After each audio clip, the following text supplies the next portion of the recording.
Alright guys, so ito pala guys ay binigay lang sa atin guys ng katabi nating production dito, yung nagsusupply sa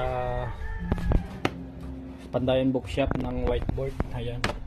So ito reject daw sa kanila to guys. Ngayon lilipat na sila ng production na mas malaki.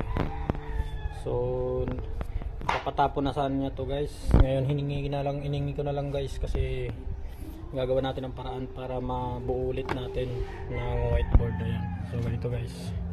So napakarami pa nito guys. So jackpot tayo dito guys. Lalo din malalaki na to guys.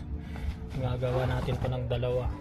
So wala naman siyang problema kasi tatabasin natin to guys. So ayan, ang lalaki pa guys. Oh. Panalo. Ito lang yung mga reject daw sa kanila guys kasi parang umiba yung kulay. Yung iba naman nabasa, tapos yung iba medyo hindi maganda yung pagkatabas. Alright, so ito guys. So gagawin natin guys para magawa ulit natin to ay tatabasan na lang ulit natin ng panggilid. So medyo maliit na size, gagawa tayo medyo maliit na size para mapakinabangan pa natin to guys. So ang dami na ito guys. Ayan. Alright, so sayang naman to kung itatapon nila guys. Sa kanila kasi bawal na ito kung i-supply nila kasi yung sinusupplyan nila guys ay company Pandayan Bookshop. Ayan.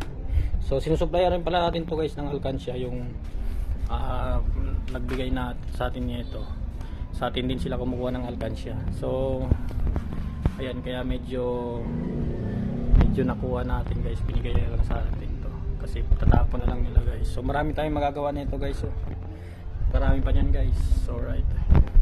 Sakto sa atin to guys kasi nagsisimula pa lang tayo gumawa ng ganitong products. Ayan guys. So thank you guys. Bigay nito guys. Gagawin natin tong pera. Basura na sa kanila pero sa atin gagawin pa natin tong pera guys. Alright.